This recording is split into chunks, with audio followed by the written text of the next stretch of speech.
We can all settle down. Let's all pray and start this service అండి. దయచేసి అందరు కూర్చున్నట్లయితే మనం ప్రార్థన చేసుకొని ఆరాధన ఆరంభించుకుందాం. అందరు లేచి నిలబట్లయితే మనందరం కలిసి దేవుని స్తుతించి ఆరాధిద్దామండి.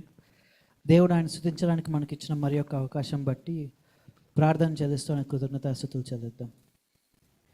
స్తుతి స్తుతి స్తుతి స్తుతి స్తోత్రం నాయన, పరిశుద్ధుడ, మహోన్నతుడ, మహాగండ, సర్వశక్తిమంతుడానికి వందనాలు చెల్లిస్తున్నాం. నిన్న నేడు రేపు ఏకరీతిగా ఉన్నవాడవు, మారని వాడవు, మాట తప్పని వాడవు. నీకు వందనాలు, స్తుతులు, స్తోత్రములు చెల్లిస్తున్నాం నాయన. ఇదిగో మేము ఇక్కడ కూడి నేను స్తుతించి నేను ఆరాధించడానికి మాకు ఇచ్చిన అవకాశం బట్టి నీకు వందనాలు.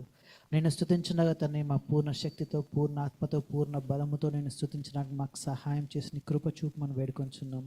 మా స్తుతుల మీద నీవు ఆసీనుడవు కమ్మని మేము వేడుకుంటున్నామయ్యా. నేను మిమ్మల్ని స్తుతించుండగా సహాయం చేయండి. మీ వాక్యం వినడానికి ఇక్కడ కూడించుండగా తండ్రి మీ దాసుల ద్వారా మాతో మాట్లాడమని తండ్రి మమ్మల్ని సరిచేసి నడిపించి నీవే మహిమ ఘనత ప్రభావాలు పొందమని యేసు నామమున వేడుకొని ప్రార్థిస్తున్నాం తండ్రి. ఆమేన్. I request the choir team to please come forward and lead us into worship. అందరం కలిసి ఉత్సాహగానం చేసేద్దాము అనే పాట పాడి దేవుని స్తుతించి ఆరాధిద్దాం.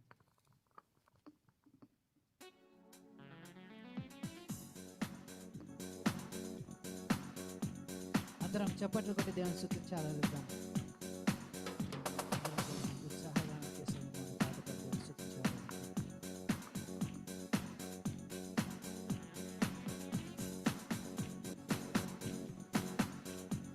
అందరం చప్పట్లు కొట్టి దేవుని ఉత్సాహగానం ఘనపరచెదము మన యేసయ్య నామమును.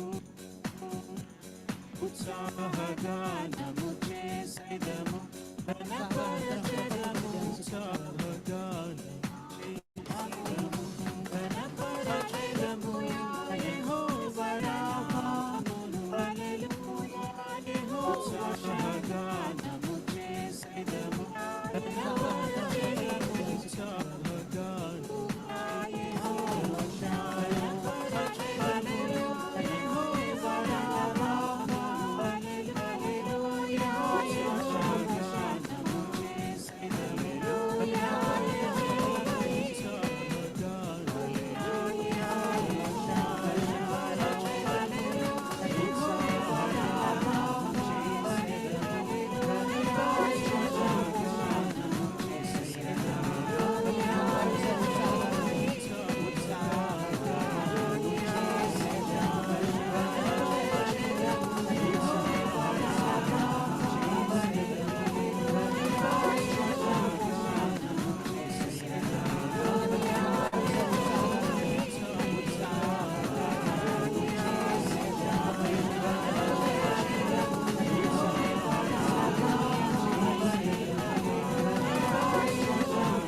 నీకేనయ్యా ఆరాధనా స్తోత్ర బలి తండ్రి దేవా నీకేనయ్యా శుభవేళ స్తోత్ర బలి తండ్రి దేవా నీకేనయ్యా ఆరాధనా స్తోత్ర బలి తండ్రి దేవా నీకేనయ్యా తండ్రి దేవా నీకేనయ్యా తండ్రి దేవా నీకేనయ్యా శుభవేళ స్తోత్ర బలి తండ్రి దేవా నీకేనయ్యా ఆరాధనా స్తోత్ర బలి తండ్రి దేవా నీకేనయ్యా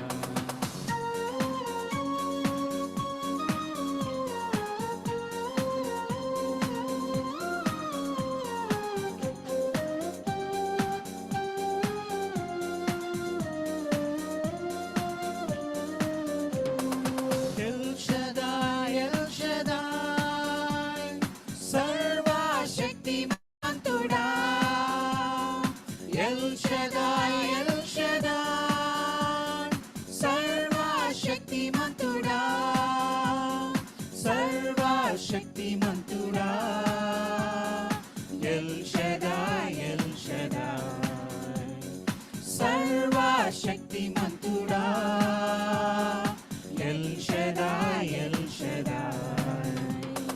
శుభవేళ స్తోత్ర బలి తండ్రి దేవా నీకేనయ్యా ఆరాధనా స్తోత్ర బలి తండ్రి దేవా నీకేనయ్యా శుభవేళ స్తోత్ర బలి తండ్రి దేవా నీకేనయ్యా ఆరాధనా స్తోత్ర బలి తండ్రి దేవా నీకేనయ్యా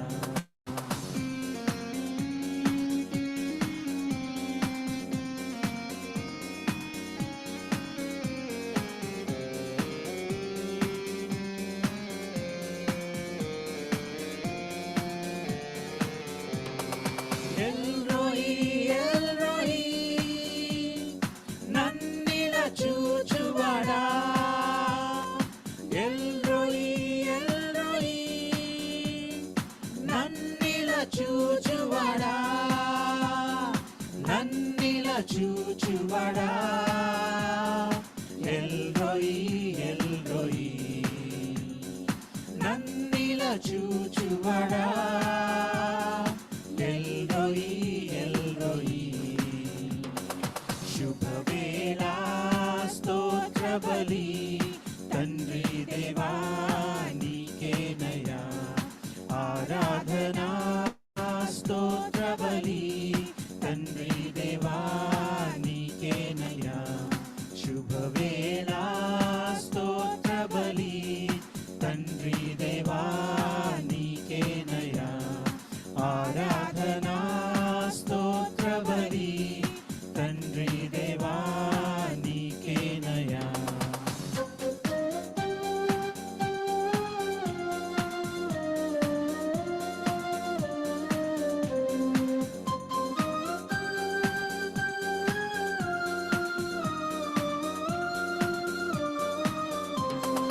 యెహోవా షమ్మా మాతో ఉన్నవాడా యెహోవా షమ్మా మాతో ఉన్నవాడా మాతో ఉన్నవాడా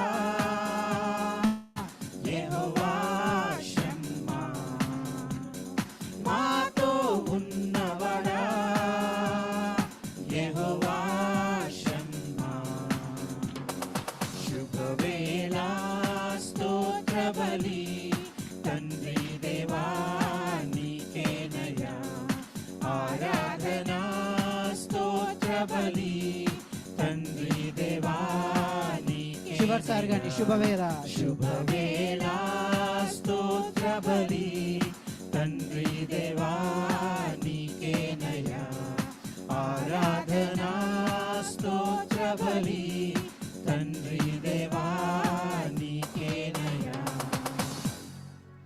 హల్లెలూయా. మరి కొద్దిసేపు ఆయన సన్నిధిలో ఆయన స్తుతించి ఆరాధిద్దామండి. కొద్దిసేపు మనం చేతులెత్తి మనం స్వరం ఎత్తి దేవుని వైపు చూస్తూ ఆయన స్తుతించి ఆరాధిద్దాం. Let's all lift our hands, let's all lift our voices and praise and worship God. ఆయన సన్నిధి మన మధ్యలో ఉంది. ఎక్కడ 2-3 కూడి ఉంటారు వాళ్ళ మధ్యలో నేను ఉంటాను అని చెప్పిన దేవుడు. అబద్ధం ఆడజాలం దేవుడు. ఆయన మన మధ్యలో ఉన్నాడండి. మనం ఆయన స్తుతించి ఆరాధిద్దాం. This is not the time for us to be silent. The word says he is seated on our praises. ఆయన మన స్తుతుల మీద ఆసీనుడైన దేవుడు. ఆయన స్తుతించి ఆరాధిద్దామండి. నిజంగా సత్యంగా శక్తివంతమైన దేవుడు కనుక ఆయన స్తుతించి ఆరాధిద్దాం. ఆరాధనకు ఆయన మాత్రమే యోగ్యుడు. స్తుతి సింహాసనాసీనుడు, సమీపింపరాని తేజస్సులో ఆయన మాత్రమే నివసించువాడు. యుగ యుగములు జీవించే దేవుడు మనం స్తుతించి ఆరాధిస్తున్నాం. మనతో మాట్లాడేవాడు, మనం నడిపించేవాడు, సజీవుడైన దేవుడు మనం స్తుతిస్తున్నాం. మన చేతులతో మనం స్తుతించి ఆరాధిద్దాం. ఆయన మనకిచ్చిన గొప్ప ధన్యత బట్టి ఆయన స్తుతించి ఆరాధిద్దాం. దేవానికి వందనాలు చెల్లిస్తున్నామయ్యా. నేను వర్ణించుట, నేను స్తుతించడం మా వల్ల కాదు నాయన. విరిగిన హృదయంతో తండ్రి నీ సన్నిధికి వచ్చి తండ్రి నేను స్తుతించి ఆరాధించుండగా తండ్రి కేవలం యథార్థమైన హృదయంతో మాత్రమే మేము స్తుతించగలమయ్యా. మా స్తుతిని వాసిండు మనం వేడుకొంచున్నాం. మా స్తుతిని స్వీకరించి మనం వేడుకొంచున్నామయ్యా.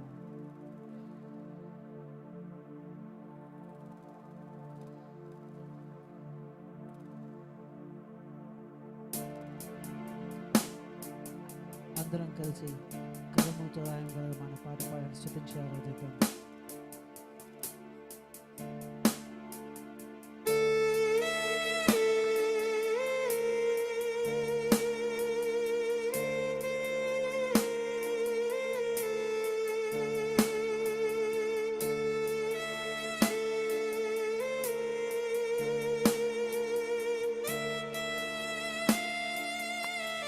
అందరం కలిసి ఆరాధించను.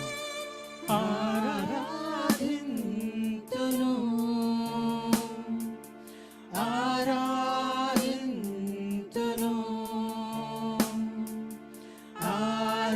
ఆరాధింతును ఆరాధింతును. మరొకసారి ఆరాధన. ఆరాధింతును. అందరం బిగ్గరగా చెప్తామా? ఆరాధింతును ఆరాధింతును ఆరాధింతును. కలములతో రాయగలమా, కవితలతో వర్ణించగలమా, కలలతో వివరించగలమా నీ మహోన్నతమైన ప్రేమ. కలములతో రాయగలమా, కవితలతో వర్ణించగలమా, కలలతో వివరించగలమా నీ మహోన్నతమైన ప్రేమ.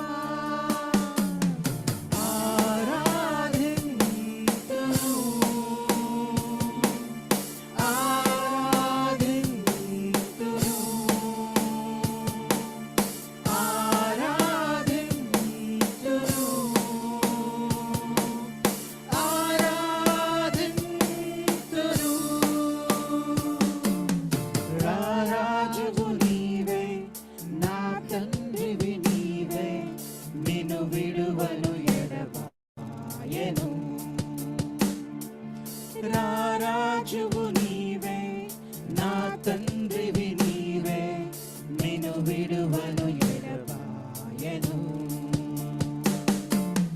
కలములతో రాయగలమా, కవితలతో వర్ణించగలమా, కలలతో వివరించగలమా నీ మహోన్నతమైన ప్రేమ.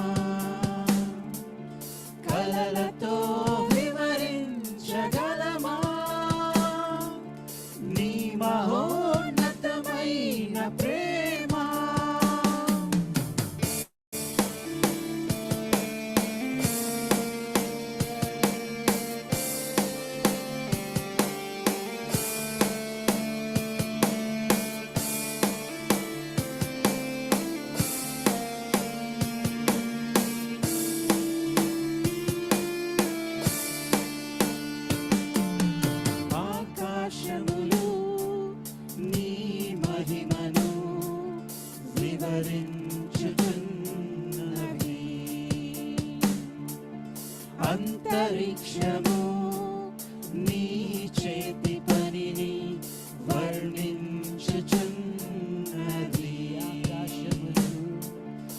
ఆకాశములు నీ మహిమను వివరించుచున్నవి.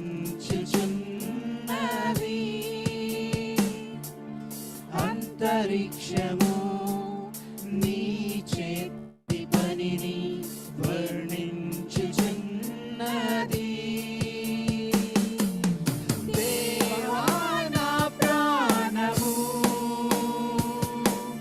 నీ కొరకై తప్పించుచున్నది.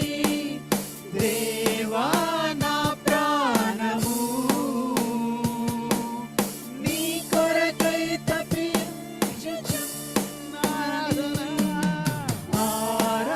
ఆరాధింతును ఆరాధింతును ఆరాధింతును ఆరాధింతును. రారాజువు నీవే, నా తండ్రివి నీవే, నిన్ను విడువను ఎడబాయను. రారాజువు నీవే, నా తండ్రివి నీవే, నిన్ను విడువను ఎడబాయను. కలములతో రాయగలమా, కవితలతో వర్ణించగలమా, కలలతో వివరించగలమా నీ మహోన్నతమైన ప్రేమ.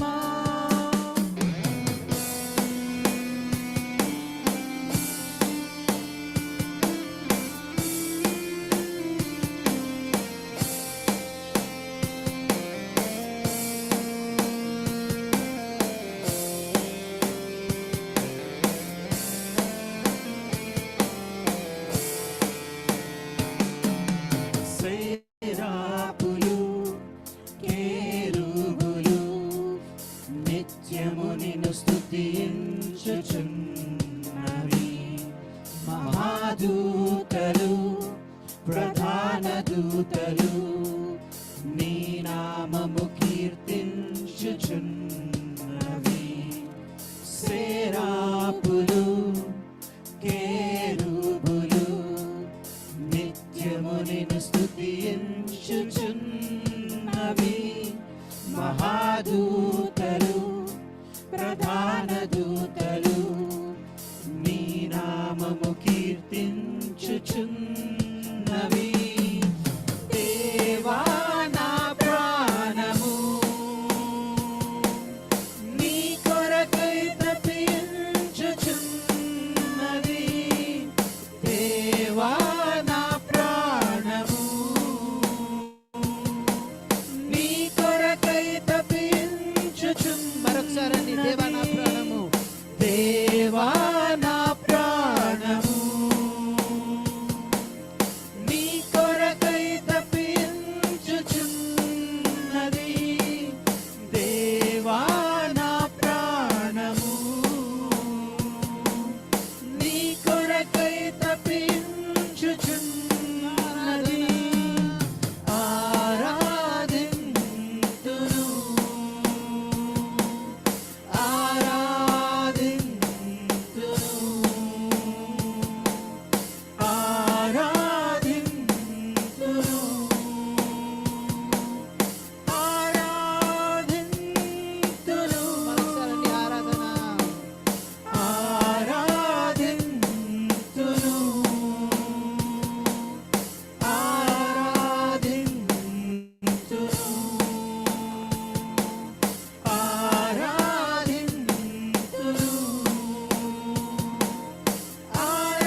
నా తండ్రివి నీవే, నిన్ను విడువను ఎడబాయను. తండ్రి నాయన, నీకే వందనాలు, స్తుతులు, స్తోత్రములు చెల్లిస్తున్నాం నాయన. నీ మహాత్యమును, నీ ప్రభావమును ఆకాశ విశాలము తెలియజేయుచున్నాయ్యా. నీ గొప్ప శక్తిని, నీ మహిమను భూమి ప్రచురించున్నదయ్యా. ఇంత గొప్ప దేవుని మేము స్తుతించి ఆరాధించడానికి మాకు ఇచ్చిన గొప్ప ధన్యత బట్టి నీకు వందనాలు చెల్లిస్తున్నాం తండ్రి. నీ వాక్యం వినడానికి ఇక్కడ సిద్ధపడి ఉంచిన తండ్రి, మాతో మాట్లాడి మమ్మల్ని నడిపించి నీవే మహిమ ఘనత ప్రభావాలు పొందమని యేసు నామమున వేడుకొని ప్రార్థిస్తున్నాం తండ్రి. ఆమేన్. This time I request Pastor Dan to come forward and share the word of God. Good evening, everyone. It is good to see you today. If you will, turn in your Bibles to the Old Testament book, History, 1 Kings, chapter 19. 1 Kings 19. And hopefully we will have some slides sometime soon. All right.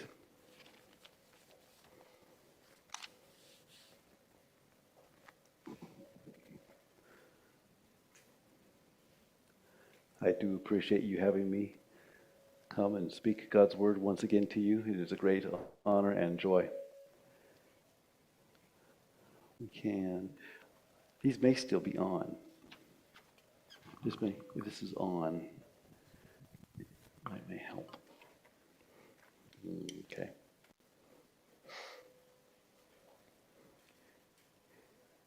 Let us open up with a word of prayer. Heavenly Father, thank you for this time. You always give us yourself, always, O Lord. I'm grateful, Lord, you have seen us through this week, this day. I'm grateful, God, we can gather together in your name. Holy Spirit, come tonight. Descend upon all of us as we open up your word. Speak to us, Lord. May we be good students. Give us your insights. Give us transformation, O God, for our lives. We pray these things in Jesus' name. Amen. We can just start without the slides. Whenever you get them ready, we'll just go with them. Sometimes it is easy to become worn out, isn't it? We were looking at the exhaustion. What to do when you are exhausted. This is a picture of Greg LeMond. He is a professional U.S. bike racer. He is the one and only U.S. bicycle racer who has still won the Tour de France legally. His 3 times victory have not been stripped from him. And as you see, he has had a long day in the office. He looks tired. We all get tired, I think. Perhaps we have become so busy doing things for our bosses, for our family, at school, even for our church, that we can forget to care for ourselves. Or perhaps we just get caught up in the busyness of life and suddenly it catches up to us. It also could be just that the simple, mundane repetitiveness of life, the burden of carrying our daily load over and over again, begins to take a toll. And before we realize it, we are empty. We are cranky. One morning we wake up and realize, I am just tired down to the bone, spiritually, emotionally, physically. Now, getting worn out, it happens to everybody regularly. No matter how resilient we are, no matter how well we eat and how much exercise we get, no matter how much time we spend reading the Bible, prayer, and good fellowship, we become fatigued. Steel bridges and buildings also suffer fatigue. In a 2021 report, the American Society of Civil Engineers estimated that in the United States, 46,000 bridges, 7.5% of all of our bridges, are structurally deficient. In other words, even that magnificent metal of modernity, steel, gets tired out and worn. My friends, this evening you may find yourself to be tired. This time of year, busy, school reports, work, all these things may just have you busy to frazzle. Now, sometimes I feel that way too. But even then, I get tired. In the course of my life, I have found that when I am tired for any reason, it is a sign I need to go to God. So we were going to see from the Old Testament what God does to the prophet Elijah. And we will let him love up on us as he did this prophet of God. If you would, let's go to the next slide. There we go. We're going to look at Elijah, the exhausted prophet. This is actually from 1 Kings 17 and 18, and then also 19. This is the story before the story. In this chapter 17 and 18, we see this great Old Testament prophet Elijah. He appears out of nowhere onto the scene. He is in the Bible for just a few chapters, and yet he leaves an indelible mark upon the Old Testament, the New Testament, and all of history. He confronts the evil Israel's king Ahab. And Elijah's very name is a confrontation. Elijah's name means, my God is Yahweh. Ahab, yours is Baal. And he gives the challenge there to King Ahab. There will not be rain for 3 years. At that point, he runs and goes to the eastern deserts, and he lives by a small stream where he is fed by wild ravens that bring him food. That'll be the next slide. After a while, at this stream, the water dries up, and God sends Elijah to a place called Zarephath, which is the center of Sidon. God sending him there in itself is a radical move, because the Sidonians are the enemies of God. The Sidonians conduct these horrible child sacrifices in the worship of Baal, the so-called god of rain and fertility. While Elijah is there, he goes and lives with this widow and her son. She's a pagan woman. He makes friends with this woman. He even raises this woman's son back to life when the boy dies of an illness. Now, in the fullness of time, God tells Elijah, go back and confront Ahab again. You may be familiar with the story in 1 Kings 18. Next slide. Elijah challenges the prophets of Baal to a contest. The God that shows up is truly the God. So the prophets of Baal agree. They set up 2 separate altars, stones, put wood upon them, and then slaughter a cow upon each one. And for hours and hours, the prophets of Baal dance around, begging their non-God to appear. Nothing happens. And then Elijah gets up. He douses his sacrifice with water, buckets and buckets of water. It cannot catch on fire. And then he prays a short prayer to the God of heaven.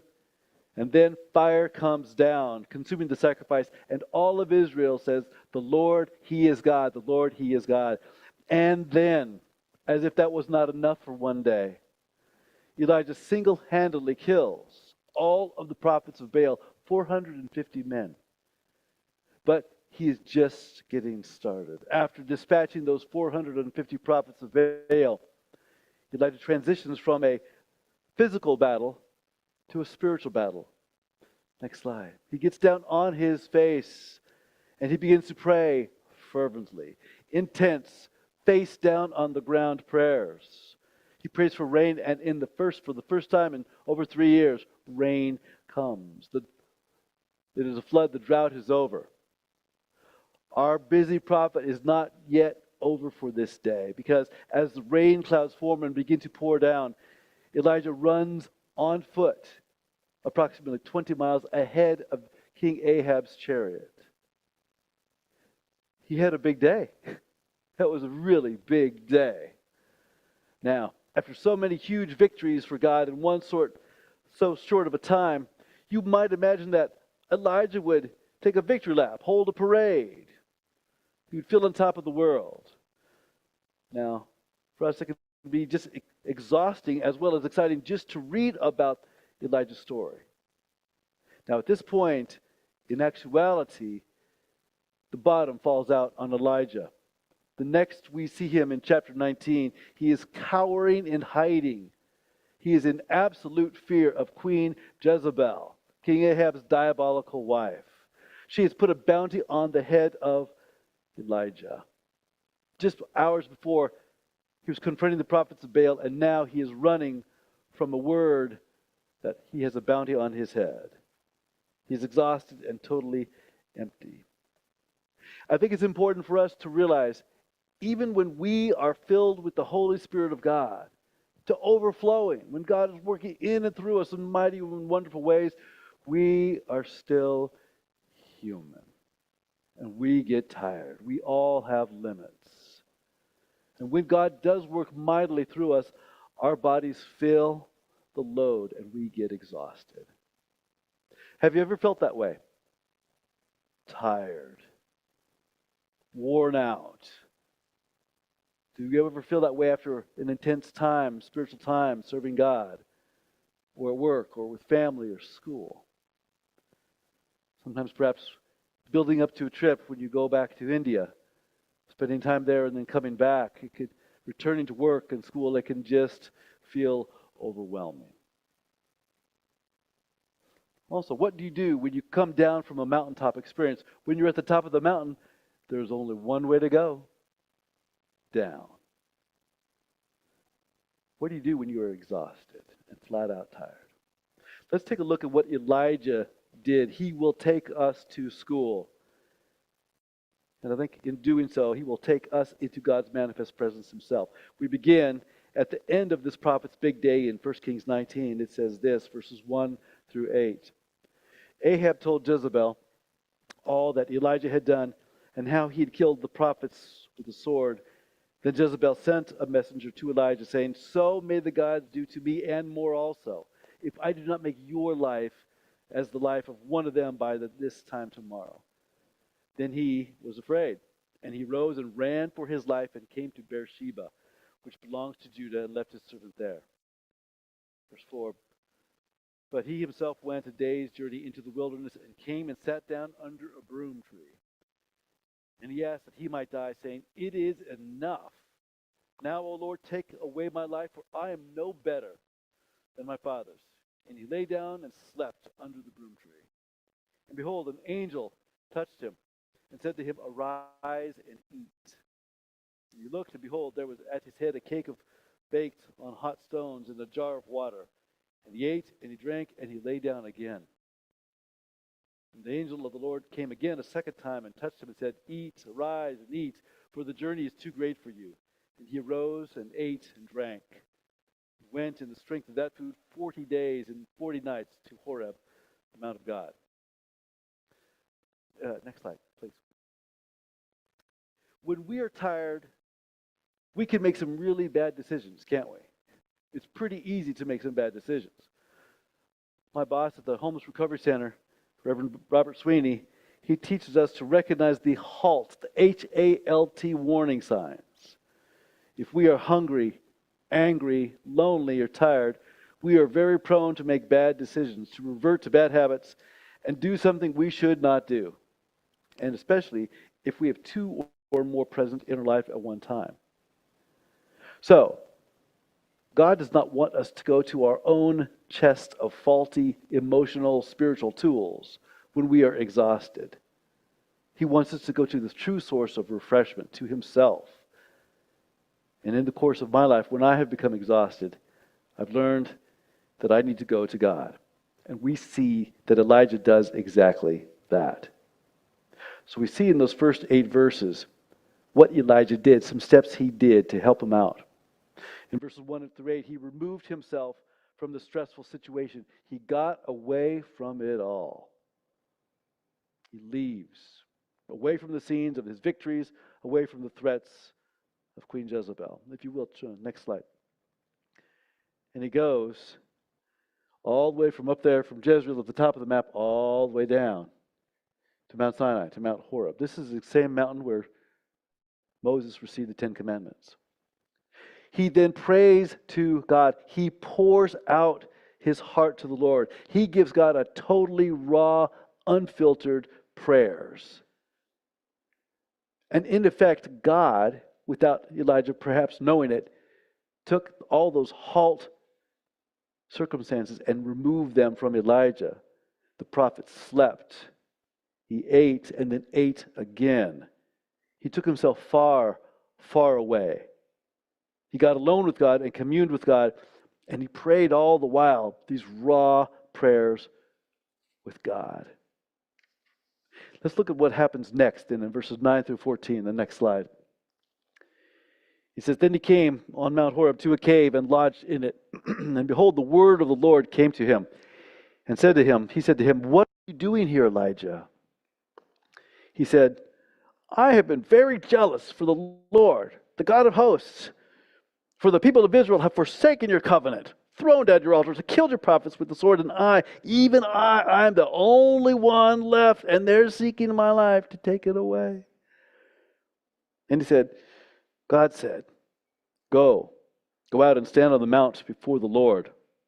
And behold, the Lord passed by, and a great and strong wind tore the mountain and broke it in pieces. But the Lord was not in the wind.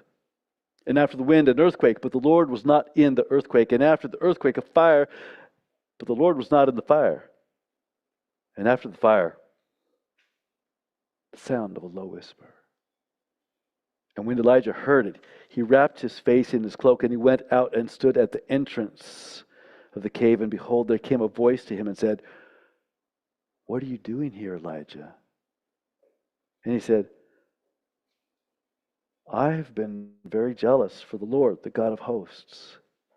For the people of Israel have forsaken your covenant, thrown down your altars, killed your prophets with the sword, and I, even I, only am left, and they seek my life to take it away. God shows up. God speaks to Elijah, revealing himself to this prophet in majestic, magnificent, intimate, powerful ways. I think this is perhaps the best single point of action that we can take when we are exhausted is to pray. Verses 9 through 18, really, the whole thing is an extended prayer. Elijah is talking with God, and God is talking with Elijah. And that's what prayer is. The more honest we can be, the better it is. When we are tired and at the end of our rope, let us come into God's presence. Invite Him into your presence and talk frankly with Him. And then listen to what He has to say. It is always a two-way conversation. But remember, like we see here, God gets the final word. In verse 9, God inquires of Elijah, What you doing? What are you doing here? Now, God was not asking Elijah because God did not know. Of course God knew. The question was for Elijah's benefit. And God will ask us that same question for our benefit. You get calm, you get quiet, you get away. God will begin to ask you, what are you doing? Now, Elijah's answer in verse 10, I can only read this as it is a self-centered, self-focused answer. It is all about him. He has come to the end of himself, his rope. He is in a halt mindset. And his answer shows that at this moment, the prophet is just worn out. He is in survival mode, pure and simple. And all he can do is complain. He began by saying, I've been jealous for the Lord. The people of Israel have forsaken you. They've killed your prophets. I am alone, the only one left out of all the people of Israel. Only I serve you, O God. Now, when you're tired, exhausted, when you cry out to God, His first response to you may be the question, what are you doing? He wants you to understand your perspective, not to understand your situation. He wants you to realize your perspective is really maybe not the accurate situation. You're feeling some things? That's great. Get them out. But that is by no means the whole story or the right story. He wants us to get to a point in talking with Him that we understand He has a perspective, and His perspective is reality because He is the source of reality. As you continue to talk with God, you begin to realize, I'm not quite right in what I was saying. Perhaps I'm not right at all in what I was saying. When you realize that, you begin to see that you need God to sort things out. You need God to bring clarity and new vigor and insight. For Elijah and for us, God has a way of helping us focus. Remember the bigger picture. God has a wonderful way of reminding us what is the real focus of our lives. Earlier today, God was asking me this same question. Dan, what are you doing here? I was feeling overwhelmed. I was feeling tired. Tonight, God may be asking you that question. Friends, in this life, what are you doing here? What are you doing? Are you exhausted? Are you so busy with stuff, just doing, that perhaps you've lost the meaning of things? Now, I think perhaps Elijah was hoping for some quick fix answer, some divine pronouncement that would just really relieve his of his burdens. Boom, all is well. Perhaps we ourselves want that. I do sometimes. Oh God, if you would just do this, that'd be great. Thank you. But those answers really don't satisfy, because the answer is not found in a set of circumstances or direction or a quick fix or a program or a new set of rules for us to follow. The answer lies elsewhere. So let's look and see what God does to address Elijah's real need. Verses 11 through 13. God said, "Go out and stand on the mount before the Lord. And behold, the Lord passed by in a great and strong wind, tore the mountains and broke in pieces the rocks before the Lord. But the Lord was not in the wind. And after the wind, an earthquake. But the Lord was not in the earthquake. And after the earthquake, a fire. But the Lord was not in the fire. And after the fire, a sound of a low whisper. And when Elijah heard the whisper, he wrapped his face in his cloak and went out and stood at the entrance of the cave. And behold, there came a voice to him and said again, 'What are you doing here, Elijah?'" That's the answer. It's easy to miss. God comes in his manifest presence to Elijah. God reveals his glory to Elijah in ways Elijah can understand. In wind, in an earthquake, in fire. God passes by Elijah and invites Elijah into the state of intimate communion with him. And as the Lord passes by, he speaks to the prophet in quietness. The Lord is not in the wind or the fire or the earthquake. He's in the whisper. The prophet, after he's gotten everything off his chest, he is now ready, physically, emotionally, spiritually, to be receptive. God had to wait for Elijah to get to this point in his spirit, and God can wait. And when Elijah was exhausted and sought relief, the answer lies in a person. Or more properly, the person of God. Then and today. The same is really true for us. When we are exhausted, when we are tired, we do not need to try to do more. We don't need to try to work harder, do extra credit for school, go in and work longer hours, adopt some new philosophy. What we need to do is come close to the living God, come into his divine presence through prayer. When we come close to him, he will always deal with us gently.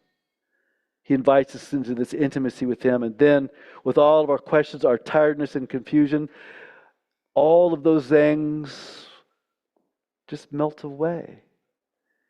They just disappear when God shows up. Daddy is here. Who cares what's going on? God never took away his circumstances. God did not remove the death threat from his life. But he was different. God showed up. We see in verse 13, God asks a second time, Elijah, now that you've seen all this, experienced this, what are you doing here?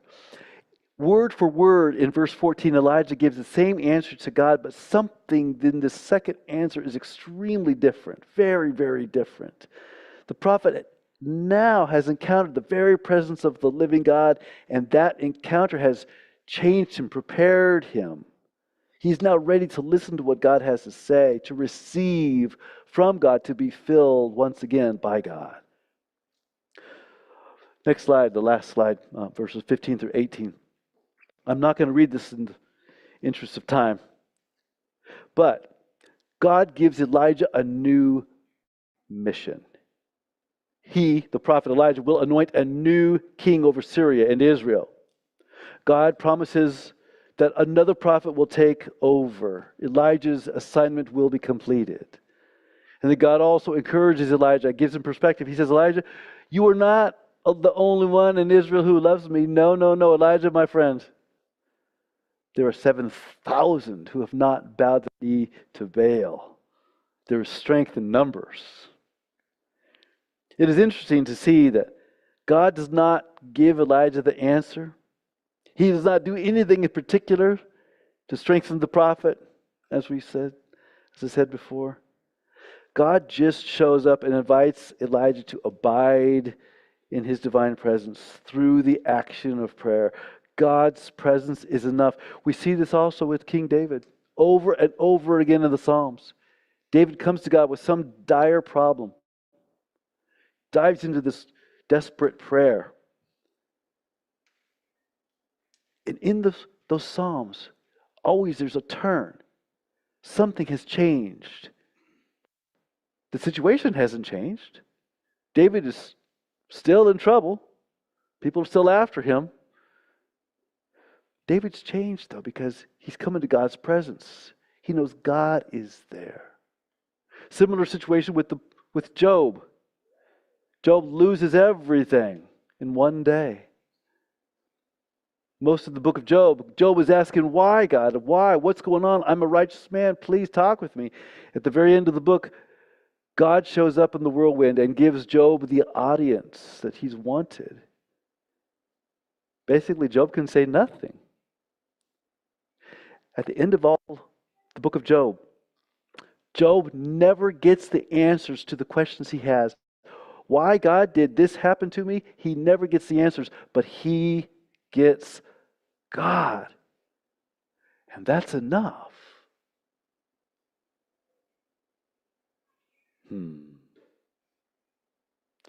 Once Elijah becomes quiet enough to hear the thin, still, small voice, the whisper of God, God gives him new marching orders. He has restored Elijah by connecting the prophet once again to the source of life, to himself. Once again, having received God's new life, Elijah is encouraged.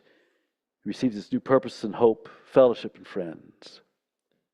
My friends, are you tired in your walk in this life? Are you in a season of exhaustion? Very last slide. This is the slide. It's the change of life index. You may not even realize how tired you are.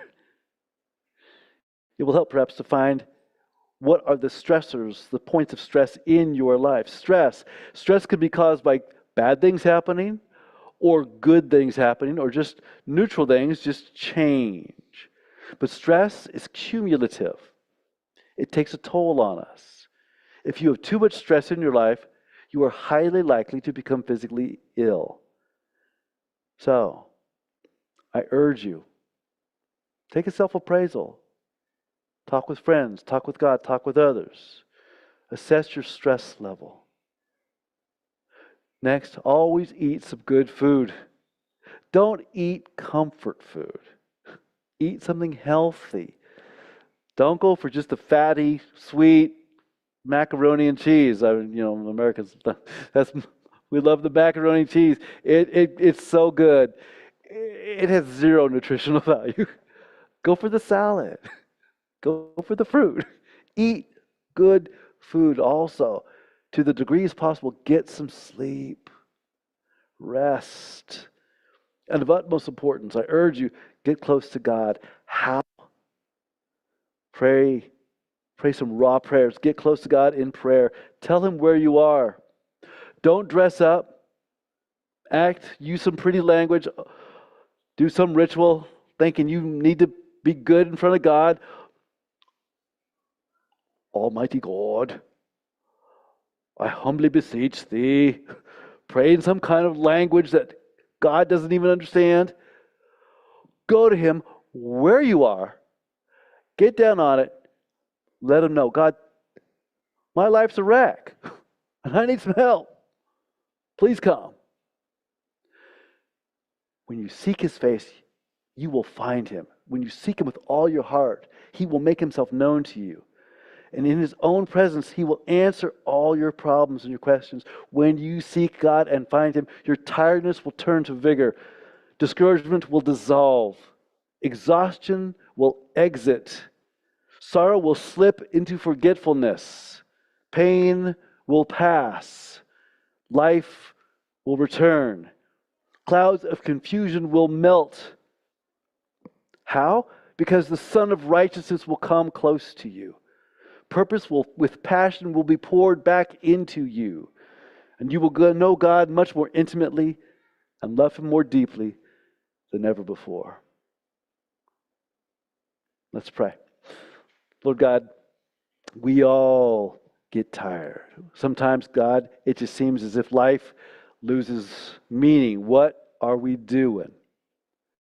What is the purpose? And Lord, in this 21st century, life can be very hectic. This world is on a fast pace, and it only seems to be getting faster. For each one of us here this night, Lord, I ask God that this holiday season, we would spend special time with you. Help us, O Lord, to be aware that we might be getting tired and worn. May we be alert to these things.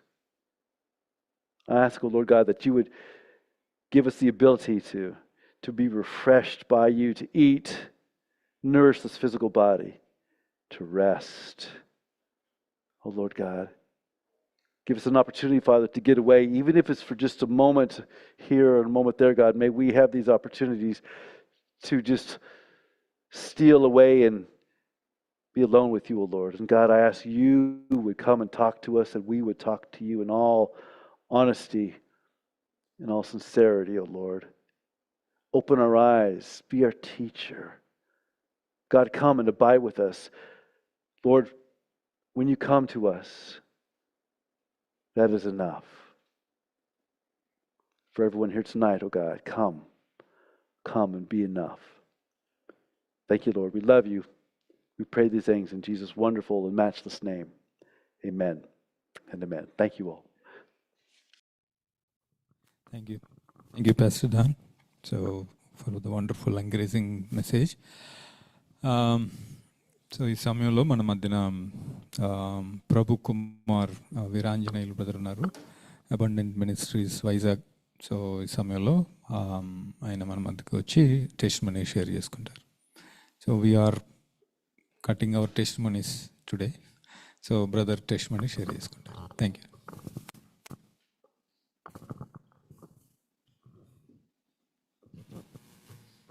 Praise the lord.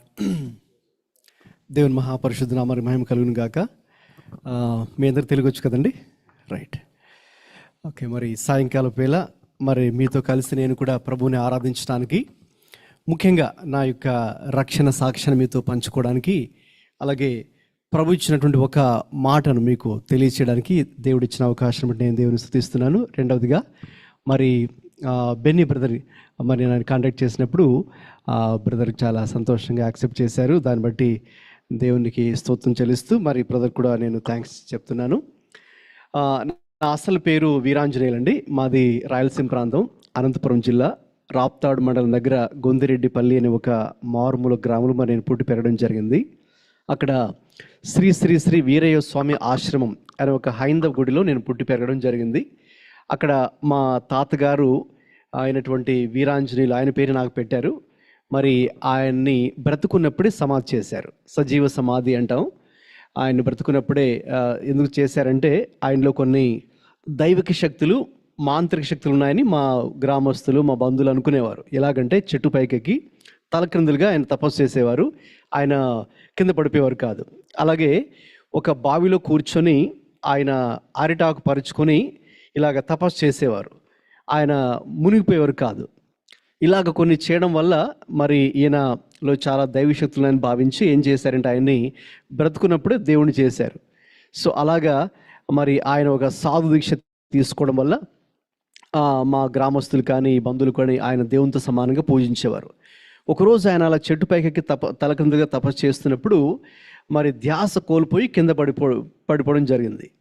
వెంటనే మా బంధువులందరినీ పిలిచి ఏం చెప్పాడంటే ఆయన మరి నన్ను సమాధి చేయమని చెప్పాడు. అంటే బ్రతుకున్నప్పుడే సమాధి చేయమని చెప్పినప్పుడు ఆయన కోరిక మేరకు మా బంధువులందరూ కలిసి ఆయన అక్కడ సమాధి చేశారు.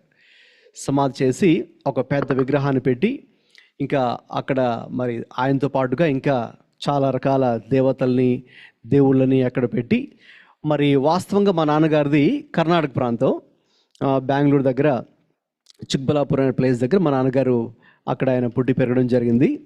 ఎప్పుడైతే మా తాతగారిని అక్కడ సజీవ సమాధి చేశారో మరి మా నాన్నగారిని అక్కడికి పూజారిగా ఉండడానికి తీసుకొచ్చారు. అలాగా మా నాన్నగారు సుమారు 40 సంవత్సరాలు పైగా ఆయన పూజారిగా మరి ఆ గుడిలో ఉన్నారు. అయితే ఇది ఒక పెద్ద కథ. It's a long story to make it very short. మరి మొట్టమొదట మా ఇంట్లో ప్రభుని యేసుక్రీస్తు ప్రభుని తన సొంత రక్షణగా గ్రహించింది మా పెద్దక్క. నాకు 2 అక్క వాళ్ళు ఉన్నారు. మా పెద్దక్క కాలేజీకి వెళ్తున్నప్పుడు డిగ్రీ బీకామ్ చేస్తున్నప్పుడు ఆమెకు ఒక ఫ్రెండ్ ఉండేది. ఆమె పేరు కమల. ఆమె కూడా ఒక వైశ్య బ్యాక్గ్రౌండ్ నుంచి ప్రభుని తెలుసుకొని యేసుక్రీస్తు ప్రభు గురించి సువార్త చెప్పాలి ఎంతో ఆశ ఆమెలో ఉండేది. అలాగా ఆమె ఒక రోజు మా అక్కకి సువార్త చెప్పడం ద్వారా, అలాగే కాలేజీలో జరుగుతున్నటువంటి ఒక యూత్ ఫెలోషిప్, ఇవాంజలికల్ యూనియన్ మీరు వినే ఉంటారు కదండి, ఈ ఫెలోషిప్ ద్వారా అక్కడికి మా అక్కని ఇంట్రడ్యూస్ చేశారు. సో అక్కడికి కర్ణాటక నుంచి ఒక ఆయన ఇవాంజలిస్టు బైబిల్ స్టడీ చెప్పడానికి అప్పుడప్పుడు వెళ్తుండేవారు. సో అలాగా మా అక్క మొట్టమొదట ఆమె ఫ్రెండ్ ద్వారా యేసుక్రీస్తు ప్రభు గురించి విని దేవుడు ఆమెతో మాట్లాడితే దేవుడు ఆమెను దర్శించినప్పుడు కొద్ది రోజుల్లోనే ఆమె యేసుక్రీస్తు ప్రభుని అంగీకరించి పూజలు చేయడం మానేసింది. అలాగే మా చిన్నక్క కూడా ఇద్దరు కలిసి ఒకే కాలేజ్కి వెళ్ళేవారు. అలాగే వారిద్దరూ ప్రభుని తెలుసుకున్నారు. ఎప్పుడైతే వాళ్ళిద్దరూ ప్రభుని తెలుసుకుని ఇలా పూజలు చేయడం మానేశారో అప్పుడు ఒక పెద్ద ఇష్యూ అయిందనమాట. మరి మా తల్లిదండ్రులు ఎందుకు మీరు ఇలాగా ఆపేశారని ఒక గొడవ జరిగింది. ఎందుకంటే నాకన్నా ఎక్కువగా చాలా భక్తిగా మా అక్క వాళ్ళు మరి మా తాతగారి దగ్గర నుండి సంస్కృత భాషలో శ్లోకాలు నేర్చుకునేవారు. సమాధి చేయబడినటువంటి మా తాతగారి యొక్క తమ్ముడు, ఆయన కూడా మాకు తాత వరుస అవుతారు కాబట్టి ఆ రోజుల్లో అప్పుడు ఆయన విశ్వ హిందూ పరిషత్కి ఆయన లీడర్ అనమాట. అప్పట్లో మరి అయోధ్యలో, ఉత్తరప్రదేశ్లో ప్రస్తుతమైనటువంటి అయోధ్యలో రామ జన్మభూమి, రాముని గుడి కట్టిస్తామని అప్పట్లోనే అనేక గ్రామాలు తిరుగుతూ పెద్ద నినాదాలు చేసుకుంటూ, అప్పుడు నేను చిన్నోడిని, రోడ్ల మీద తిరుగుతూ ఇలాగ నినాదాలు చేసుకుంటూ వెళ్ళేవారు అనమాట. అయితే ఆ రీతిగా మరి ఆయన సంస్కృత భాషలో చాలా వెల్ వర్స్డ్ అనమాట. ఆయన మాకు సంస్కృత భాషలో శ్లోకాన్ని నేర్పించేవారు. ఇలాగ మేము నేర్చుకుంటూ ఉండేవారు. ఇలాగా దాంతోపాటుగా మరి మా కులదైవం వీరబ్రహ్మేంద్ర స్వామి, కడప జిల్లాలో బ్రహ్మం గారి మఠం అని ఉంటుంది, అక్కడికి ఆయన కూడా సజీవ సమాధి చేశారు. అలాగా ప్రతి సంవత్సరం అక్కడికి వెళ్ళే వాళ్ళం. విజయవాడ గుడికి వెళ్ళే వాళ్ళం, తిరుపతి గుడికి వెళ్ళే వాళ్ళం. మా జిల్లాలో చాలా గుళ్ళు, మరి జాతరలు, పరసలు, మరి తిరునాళ్ళు, రకరకాలుగా ప్రతి చోటుకి వెళ్ళేవాళ్ళం. అయితే ఎన్ని చేసినా కూడా మరి చెప్పాలంటే అన్నీ ఉన్నా కూడా ఒకటి లేదు, మనశ్శాంతి లేదు. ఇంట్లో ఉన్నటువంటి కొన్ని సమస్యల వల్ల, మరి చిన్న చిన్న సమస్యలే అవి చాలా పెద్ద సమస్యలు అవుతూ మరి మనశ్శాంతి ఉండేది కాదు. మరి ఇలాంటివి నేను వ్యక్తిగతంగా ఫేస్ చేసిన కొన్ని స్ట్రగుల్స్ని ఆధారం చేసుకొని నాకు కొన్ని ప్రశ్నలు ఉండేవి. నిజంగా అసలు దేవుడు ఉన్నాడా? దేవుడు ఉంటే ఆయన మనకు కనబడతాడా? దేవుడు ఉంటే మనతో మాట్లాడతాడా? దేవుడు ఉంటే మన పరిస్థితులు మార్చడా? అని అనేక రకాల ప్రశ్నలు నాలో ఉండేవి చిన్నప్పటి నుంచి, హై స్కూల్కి వెళ్తున్న రోజుల్లో నుంచి. వాటి కోసం, సమాధానాల కోసం మా గుడిలో ఒక లైబ్రరీ ఉండేది, చిన్న గ్రంథాలయం. ఆ పుస్తకాలు చదువుతుండేవాడిని. ఏమి కూడా నాకు అర్థమయ్యేది కాదనమాట.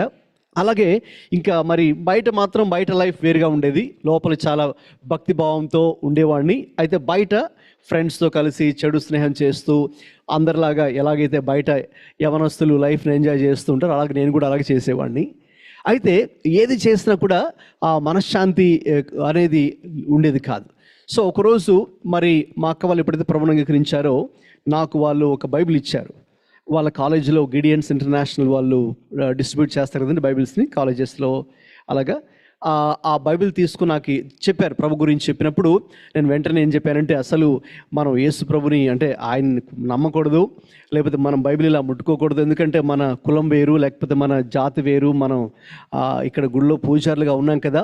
దానికి తోడు మరి మా తాతగారి దేవుడు అని చెప్పాను కదా, మరి మనం ఇప్పుడు ఆయన్ని విడిచిపెట్టి ఈ దేవుణ్ణి, ఈ కొత్త దేవుడు యేసు ప్రభు, మరి ఆయన్ని నమ్ముకుంటే మరి ఈయన కోపం వచ్చేస్తుంది కదా, లేకపోతే మన కులదేవుడు వీరబ్రహ్మేంద్ర స్వామి ఆయన కోపం వస్తుంది కదా, లేకపోతే అని ఇలాగ నేను మాట్లాడుతుండేవాడిని. లేకపోతే యేసుప్రభు అంటే ఆయన మన దేవుడు కాదు, యేసుప్రభు అంటే తెల్లలకు దేవుడు, లేకపోతే తక్కువ కులస్తుల దేవుడు, లేకపోతే మనకున్న 3 దేవతలలో ఈయన కూడా ఒక దేవుడు అని నేను అనుకునేవాడిని.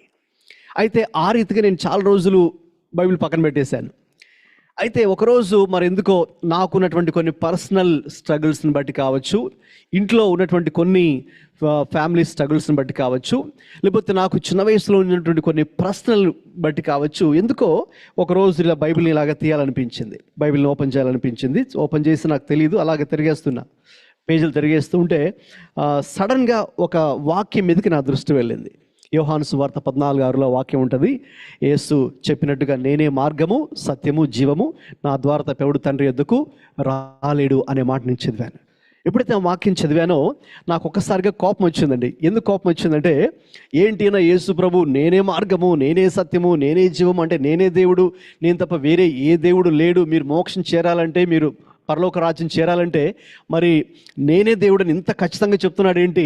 మనకు 3 దేవతలు, బోల్డ్ మంది ఉన్నారు కదా దేవతలు, మరి మీరు మీ దేవుడు అంటారు, మరి మా మతంలో మా దేవుడు అంటారు, ఇంకొక మతంలో ఇంకొక దేవుడు అంటారు, అందరూ చివరి చేరిది అక్కడ పైనే కదా, ఓకే, మరి మోక్షం చేరుకుంటాం కదా, ఇదేంటి ఇంత ఖచ్చితంగా నేనే మార్గము, సత్యము, జీవము చెప్తున్నాడని ఆ వివరణ ఎలా ఇచ్చాడో కింద వచనాలు ఏదో ఆయన చెప్పుంటాడు కదా, వివరించి ఉంటాడు కదా, దాన్ని చదువుదామని అనుకున్నానండి. అయితే నేను చదవలేకపోయాను.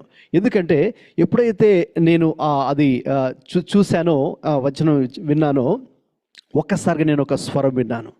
ఆ స్వరం నన్ను 3 ప్రశ్నలు అడిగింది. ఆ వ్యక్తి నేను చూడలేదు, కానీ అయితే ఆ దేవుని స్వరం నేను విన్నాను, యేసు ప్రభు స్వరం నేను విన్నాను. ఆ యేసు ప్రభు నన్ను 3 ప్రశ్నలు అడిగారు గుడిలోనే. మొట్టమొదటిగా, నీవు పూజించేది నిజమైన దేవుణ్ణేనా అని ఒక ప్రశ్న అడిగారు.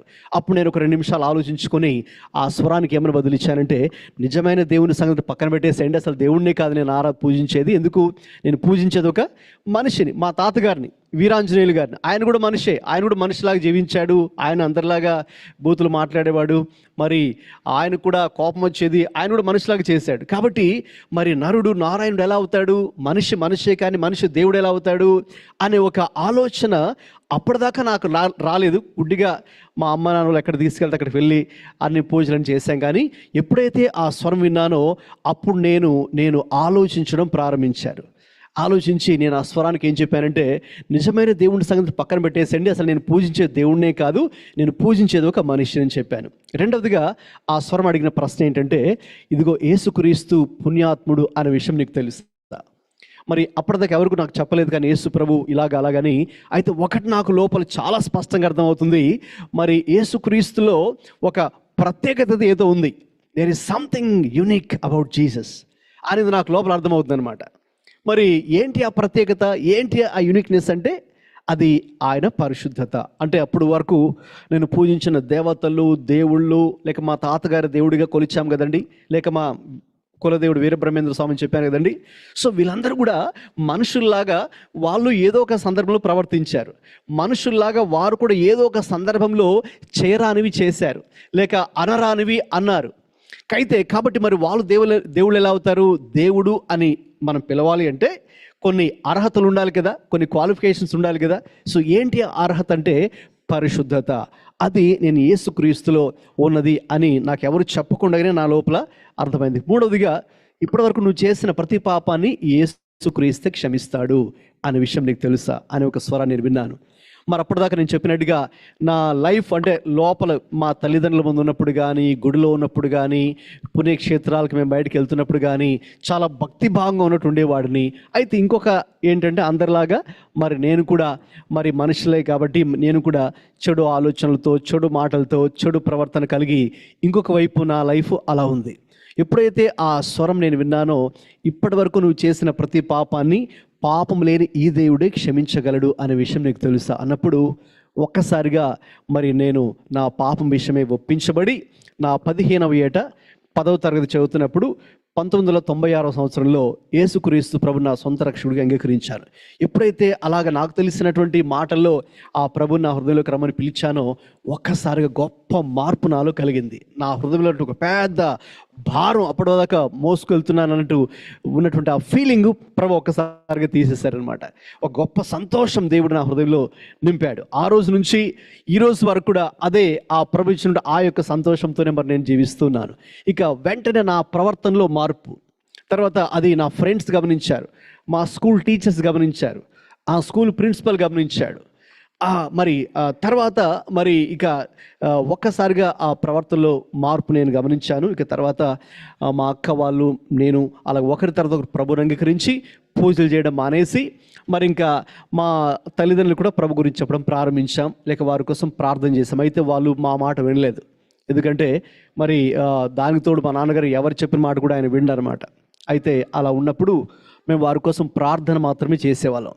దేవుడు అనుకోకుండా అద్భుతంగా దేవుడు కొంతమంది యవనస్తులను ఒక నలుగురిని సౌత్ కొరియా నుంచి వాళ్ళు దేవుని యొక్క పని చేయడానికి వాళ్ళు ఒక మిషన్ ట్రిప్ మీద వచ్చినప్పుడు ఎవరో వాళ్ళని ఆ టీంని ఆ లోకల్ ఇవాంజలిస్ట్కి ఒక ఆయనకి కనెక్ట్ చేస్తే ఆ లోకల్ ఇవాంజలిస్ట్ మా అక్క వాళ్ళకి తెలిసినటువంటి ఆయన ఆ నలుగురిని తీసుకుని మా ఊరికి వచ్చారు. మా గుడి ఊరి బయట ఉంటుంది అన్నమాట, పొలాల మధ్యలో తోటల మధ్యలో ఉంటుంది. మరి వాళ్ళు అప్పుడు ప్రొద్దుతిరుగుడు తోటలు ఉంటే అది జస్ట్ సైట్ సీయింగ్ కోసం అని వచ్చి ఫొటోస్ తీసుకొని వాళ్ళు పక్కనే ఉన్నట్టు మా గుడి లోపలికి వచ్చారు. గుడి లోపలికి వచ్చి మమ్మల్ని కూర్చోబెట్టి మరి మాకు కలర్స్ చూపిస్తూ సింపుల్గా యేసుక్రీస్తు ప్రభు గురించి సువార్త చెప్పి మా కోసం ప్రార్థన చేసి వెళ్ళిపోయారు. అదే రోజు రాత్రి దేవుడు చేసిన కార్యం ఏంటంటే యేసు ప్రభువే మరి ఎక్కడైతే మా నాన్నగారు మేమందరూ కలిసి ఫస్ట్ ఒక చోట పూజ చేస్తాం, మళ్ళీ ఇంకో చోటకి వెళ్దాం, చివరికి మా తాతగారి యొక్క సమాధి దగ్గరికి వచ్చి అక్కడ పూజ చేస్తాం, దాంతో ముగిస్తాం. ఎప్పుడైతే మా నాన్నగారు ఒకరోజు అక్కడ ఉండి పూజ చేస్తున్నారో, మా తాతగారు ఎక్కడ సజీవ సమాధి చేశారో అక్కడ యేసు ప్రభు ఆయనకు ప్రత్యక్షమై ఆ రోజు రాత్రి, ఇదిగో నేనే నీ కోసం ప్రాణం పెట్టినటువంటి దేవుణ్ణి, మరి నీ పాపం క్షమించబడాలి అంటే మరి నేనే ఆ దేవుణ్ణి అని దేవుడు ఆయన తెలిసిన రీతిలో దేవుడు ఆయనతో మాట్లాడితే యేసు ప్రభు మరి మరుసటి రోజు ఆయన మా దగ్గరికి వచ్చి మరి చెప్పారనమాట, ఇలాగా ఇదిగో మీరు యేసు ప్రభు నమ్ముకున్నారు కదా, కాబట్టి ఆ దేవుడే నాకు కనబడ్డాడు, నాకు ప్రత్యక్షమయ్యాడు, మరి ఆయన నిజమైన దేవుడు నేను కూడా నమ్ముతున్నాను, ఈ రోజు నుంచి ఆయనే నేను కూడా మరి ఆయనకే నేను కూడా మొక్కుతానని ఆయన ఏం చేస్తారంటే ఆ రోజు నుంచి మరి ఆయన కూడా కషాయ వస్త్రాలు వేసుకునేవారు, అది తీసి పడేశారు. తర్వాత మరి ఆయన విభూది నామాలు ఎక్కడ పెట్టుకొని ఇంకా చాలా మామూలుగా పూజారిగా ఎలా చాలా యాక్టివ్గా ఆయన ఉండేవారు అనమాట. మరి మా కులదేవుడు సంబంధించినటువంటి తత్వాలు పాడుతూ ఆయన ఉండేవారు. సో అవన్నీ కూడా ఆయన ఒక్కసారిగా ఆయనలో కూడా దేవుడు గొప్ప మార్పును తీసుకొచ్చారు. అలాగే మా అమ్మగారు కూడా ప్రభుని తెలుసుకోవడంతో ఒకరి తర్వాత ఒకరు అందరూ కూడా ప్రభుని తెలుసుకొని మరి మేము ఎప్పుడైతే అలాగ తెలుసుకున్నామో పూజలు చేయడం మానేసాం. ఎందుకంటే మరి ఇది సత్యం అని తెలిసింది, ఈయన నిజమైన దేవుడి విషయాన్ని వ్యక్తిగతంగా ప్రాక్టికల్గా తెలుసుకున్నాం కాబట్టి. అయితే అప్పుడే సమస్యలు కూడా స్టార్ట్ అయ్యాయి. వెంటనే మరి బంధువులందరూ తెలిసిపోయింది ఈ విషయం. వాళ్ళందరూ వచ్చి మాకు ఒక వారం రోజులు టైం ఇచ్చారు. మీరు ఇప్పుడు యేసు ప్రభు నమ్ముకున్నారు కాబట్టి గెట్ అవుట్, ఇక్కడి నుంచి వెళ్ళిపోండి, మీకు ఒక పైసా కూడా ఇవ్వం, మీకున్నటువంటి ప్రాపర్టీ కూడా మేము లాగేసుకుంటాం, కాబట్టి మీకు ఏమి ఇవ్వం, వారంలో మీరు ఇక్కడి నుంచి వెళ్ళిపోవాలి. యేసు ప్రభు వద్దంటే చెప్పండి, ఏం కావాలో అన్నీ ఇస్తాం, మీరు హ్యాపీగా ఇక్కడ ఉండొచ్చు అని చెప్పారు. అలా చెప్పడం మరి ఒక వారం రోజులు మాకు టైం ఇచ్చారు. అయితే అప్పుడు మరి మాకు తెలియదు ఎక్కడికి వెళ్ళాలి, ఏం చేయాలి. ఎందుకంటే మరి అక్కడికి వెళ్ళాలో మరి ఇల్లు లేదు, మరి బంధువులు అందరూ మాతో మాట్లాడేదే మాతో మానేశారు, ఏం చేయాలి మరి ఈ పరిస్థితిలో. అయితే ఆ పరిస్థితిలో ప్రార్థన చేసినప్పుడు ఏ సువార్తికుడైతే మా ఇంటికి వచ్చి ఆ యొక్క కొరియన్ టీం తీసుకొచ్చి మాకు సువార్త చెప్పడానికి ఆయన వచ్చారో ఆయనకి ఈ విషయం తెలిసిన వెంటనే మళ్ళీ ఆయన మా దగ్గరికి వచ్చారు. మా దగ్గరికి వచ్చి ఆయన మా కోసం ఒక వాక్యం చెప్పి అలాగే ఆయన మా కోసం ప్రార్థన చేసి ఆయన వెళ్ళిపోయారు. ఎప్పుడైతే ఆయన ప్రార్థన చేసి వెళ్ళిపోయారో మరి నేను చెప్పినట్టుగా మా నాన్నగారు చాలా యాక్టివ్గా ఆయన భక్తులు ఉండేవారని చెప్పాను కదా, హైందవ భక్తులు ఎంత యాక్టివ్గా ఉండి చేశారో అదే ఆయన ఆ ప్యాషన్ ఆ ఎనర్జీని అంతా ఇప్పుడు ప్రభువులోకి ఎప్పుడైతే విశ్వాసగా మారిన తర్వాత ఆయన అన్నారు, ఇదిగో మనకు దేవుడు ఉన్నాడు, మనం నిజమైన దేవుడు నమ్ముకున్నాం, యేసు ప్రభు నమ్ముకున్నాం, కాబట్టి ఇంకా ఆయన చూసుకుంటాడు, ఆయన ఏదో ఒక దారి మన కోసం చూపిస్తాడు, కాబట్టి మనం భయపడేది లేదు, కాబట్టి మనం ఇక్కడి నుంచి వెళ్ళిపోదాం అని ఆయన చెప్పడం జరిగింది. ఒక విధంగా చెప్పాలంటే ఎప్పుడైతే ఆ నిర్ణయం తీసుకున్నామో మమ్మల్ని అక్కడి నుంచి వెలివేశారు. అయితే మరి వారం రోజులు మాకు టైం ఇచ్చారు. అయితే 3-4 రోజుల్లోనే దేవుడు మాకు ఒక ఇల్లు ఇవ్వడంతో అనంతపూర్ టౌన్లోకి మేము అక్కడ నుంచి రావడం జరిగింది. దాని తర్వాత ఒక రోజు మా అక్క డిగ్రీ కంప్లీట్ చేసిన తర్వాత ప్రార్థన చేస్తుంది, నెక్స్ట్ ఏం చేయాలి, జాబ్ చేయాలా, మ్యారేజ్ చేసుకోవాలని. అలా చేస్తుండగా దేవుడు చెప్పిన మాట ఏంటంటే, చూడండి, ఒకప్పుడు మీరు ఒకరికి పూజారులుగా ఉన్నారు కదా, నేను మిమ్మల్ని అక్కడి నుంచి బయట తీసుకొచ్చిన ఉద్దేశం ఏంటంటే, ఇప్పుడు మీరు అందరూ కూడా నాకు పూజారులుగా ఉండాలి.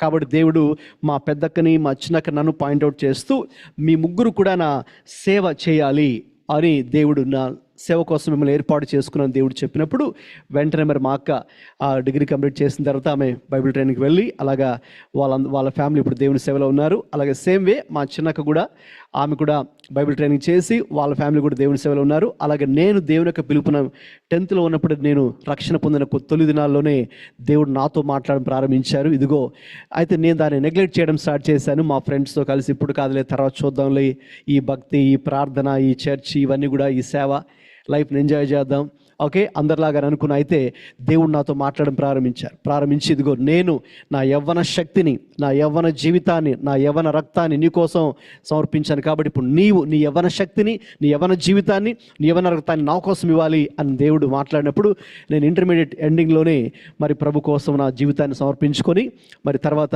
బైబిల్ కాలేజ్కి వెళ్ళి అది ట్రైనింగ్ అంతా అయిన తర్వాత దేవుడు చెప్పినట్టుగానే ఇప్పుడు అందరూ కూడా దేవుని యొక్క సేవ చేస్తున్నాం.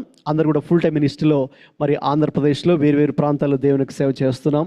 మరి ఆ రోజు నుంచి ఈ రోజు వరకు కూడా దేవుడు ఎన్నో గొప్ప కార్యాలు చేశాడు. మరి అక్కడ నుంచి మమ్మల్ని వెలివేశారని చెప్పాను కదండి. మా బంధువులందరూ అన్నారు, మీరు ఇప్పుడు యేసు నమ్ముకున్నారు కాబట్టి మీరు ఇంకా నాశనం అయిపోతారు, ఇలాగని శాపనార్థాలు పెట్టడం కూడా స్టార్ట్ చేశారు. మీ పెళ్ళిళ్ళు ఎలా అవుతాయి చూద్దాం, అది ఇది అన్నట్టుగా మాట్లాడారు. అయితే దేవుడు చాలా అద్భుతంగా, చాలా ఘనంగా, ఓకే, మరి దేవుడు మరి వారికంటే కూడా ఎన్నో రెట్లు గొప్పగా దేవుడు దీవించడం వాళ్ళు కూడా కళ్ళారా చూశారు. 24 సంవత్సరాల తర్వాత మళ్ళీ మేము ఆ విలేజ్కి వెళ్ళినప్పుడు దేవుడు చేసిన 2 అద్భుతాలు. ఒకటి ఏంటంటే, ఇప్పుడు ఆ గుడిలో మేము వచ్చేసిన తర్వాత ఎవరు కూడా పూజారులకు ఇప్పుడు మళ్ళీ ఎవరు కూడా వెళ్ళలేదు కాబట్టి అదంతా కూడా ఇప్పుడు పాడైపోయిన స్థితిలో ఉంది. తర్వాత రెండవ అద్భుతం ఏంటంటే, ఆ పక్కనే ఉన్నటువంటి మా నైబర్స్ వాళ్ళు కూడా చాలా భయంకరంగా విగ్రహారాధన చేసేవారు. సో వాళ్ళు ఇప్పుడు ప్రభుని తెలుసుకున్నారు. వాళ్ళే కాదు, మా ఊరిలో కొంతమంది ప్రభుని తెలుసుకున్నారు. అది మాకు చాలా ఆశ్చర్యం వేసింది. ఎందుకంటే మేమైతే వెళ్ళి చెప్పడానికి మాకు అవకాశం లేదు, ఎందుకంటే మమ్మల్ని అక్కడి నుంచి వెలివేశారు కదా. అయితే మేము ఏం చేసేవాళ్ళం, ప్రార్థన చేసేవాళ్ళం అంతే. ప్రభువా, మరి మీరు అక్కడికి పంపించండి, అక్కడికి వాళ్ళు కూడా నిజమైన దేవుడు ఎవరో తెలుసుకోవాలి, వారు కూడా సత్యం తెలియాలని మేమైతే వారి కోసం ఒకటే చేసాం, ప్రార్థన చేశాం. కాబట్టి దేవుడు ఆ ప్రార్థన ఆలకించి దేవుడు మరి కొంతమందిని పంపించడం ద్వారా వాళ్ళు కొంతమంది ప్రభుని తెలుసుకొని వాళ్ళు ఇప్పుడు అక్కడ మరి మందిరానికి వెళ్ళడం చూసి చాలా సంతోషించాం. కాబట్టి ప్రభు అలాగున ఎన్నో కార్యాలు దేవుడు ఒక విధంగా చెప్పాలి, మమ్మల్ని ఎలాగా బయటికి పంపించి వేసిన, మాకున్న పర్సనల్ ప్రాపర్టీని కూడా మోసం చేసి మాకు రాకుండా చేసినప్పుడు కూడా దేవుడైతే ఎంతో అద్భుతంగా ఆయన ప్రతి విషయంలో ఆయన దేవుడు సహాయం చేస్తూ వచ్చాడు. అలాగా దేవుడు చాలా కార్యాలు చేశాడు. దేవుడు చెప్పినట్టుగా మేమందరికీ ఇప్పుడు సంపూర్ణ సేవలో ఉంటూ ఆయా ప్రాంతాలకు వెళ్తూ అనేక మందికి యేసుక్రీస్తు ఎవరో, ముఖ్యంగా మరి హైందవులకు దేవుడు ఎరగనటువంటి వారి మధ్య మరి దేవుడు వాడుకుంటూ అనేక మందికి ఆయా ప్రాంతాల్లో, ఆయా రాష్ట్రాల్లో, ఇండియాలో లేకపోతే వేరే కంట్రీస్లో కూడా వెళ్ళి దేవుడు చేసిన కార్యాలు చెప్పడానికి దేవుడు అవకాశం ఇస్తున్నాడు. దేవుడు ఎన్నో కార్యాలు చేశాడు. ఈ రోజున మీరు ప్రార్థన కూడుకున్నారని విన్నాను. మరి నేను మీకోసం ఇక్కడ రాకముందు ప్రార్థన చేస్తున్నప్పుడు దేవుడు ఒక మాట ప్రేరేపించాడు. ఆ మాటను మీతో పంచుకోమని. ఫిలిప్పీలకు రాసిన పత్రిక 4వ అధ్యాయము 6వ వచనంలో ఆ మాట ఉంటుంది. మీ దగ్గర బైబిల్స్ ఉన్నట్లయితే దయచేసి వచనాన్ని చూడండి. ఫిలిప్పీలకు రాసిన పత్రిక 4వ అధ్యాయము 6వ వచనం. Philippians chapter 4:6. దేనిని గూర్చి చింతపడకుడి గాని ప్రతి విషయంలోనూ ప్రార్థన విజ్ఞాపనముల చేత కృతజ్ఞతాపూర్వకముగా మీ విన్నపములు దేవునికి తెలియచేయుడి. గమనించండి, చాలాసార్లు మన మనుషులుగా చాలా విషయాల్లో మనం చింతిస్తుంటాం కదండి. వి వరీ అలాట్ కదండి. అది చిన్న విషయమైనా, పెద్ద విషయమైనా, మీ జాబ్కి సంబంధించిన విషయమైనా, ఓకే, లేకపోతే అది మీ యొక్క వీసాకు సంబంధించిన విషయమైనా, ఫ్యామిలీ సంబంధించిన విషయమైనా, ఓకే, మీ మ్యారేజ్ విషయమైనా, మీ పిల్లల గురించి, అనారోగ్యం గురించి, మీ వర్క్ ప్లేస్లో మీకు ఎదురవుతున్నటువంటి ఆ ఛాలెంజెస్ గురించి కానీ, okay, so many things we worry a lot కదండి. అయితే విశ్వాసులుగా ప్రభు మనందరికీ చెప్పినటువంటి ఒక మాట, యేసయ్య మత్తయి సువార్త 6లో చెప్పిన మాట ఏంటంటే, మీరు చింతపడకుడి, మీరు చింతించొద్దు, don't be worried, do not worry. దేవుడు చెప్తున్నటువంటి మాట. ఈరోజు మరి ఇక్కడ మనం కూర్చున్నాము, ప్రార్థన చేయడానికి వచ్చాము. అయితే మన మనసులో ఓకేనండి చాలా క్వశ్చన్ మార్క్స్ ఉన్నాయి, రైట్? ఈ రోజున దీని గురించి ఏంటి, దీని గురించి ఏంటి, దీని గురించి ఏంటి, ఈ విషయం అని మనం చాలా విషయాల గురించి ఆలోచిస్తూ ఉండొచ్చేమో. అయితే ప్రభు చెప్తున్నటువంటి మాట ఏంటంటే, దేనిని గురించి చింతపడకుడి. Okay, do not be worried for anything. అయితే ప్రతి విషయంలోనూ, అక్కడ ఏముందండి, ప్రతి విషయం అంటే ఇప్పుడు చెప్పాను కదా, మీ ఆరోగ్య విషయం కావచ్చు, మీ ఉద్యోగం విషయం కావచ్చు, మీ యొక్క సెటిల్మెంట్ గురించి కావచ్చు, మీ యొక్క ఫైనాన్షియల్ మ్యాటర్స్ గురించి కావచ్చు, మీ హెల్త్ ఇష్యూస్ గురించి కావచ్చు, ఓకేనండి, మీ వర్క్ ప్లేస్లో మీరు ఎదుర్కొన్నటువంటి ఆ యొక్క ఛాలెంజెస్ గురించి కావచ్చు, ఓకే, వాట్ ఎవర్ ఓకే, ప్రతి విషయంలోనూ.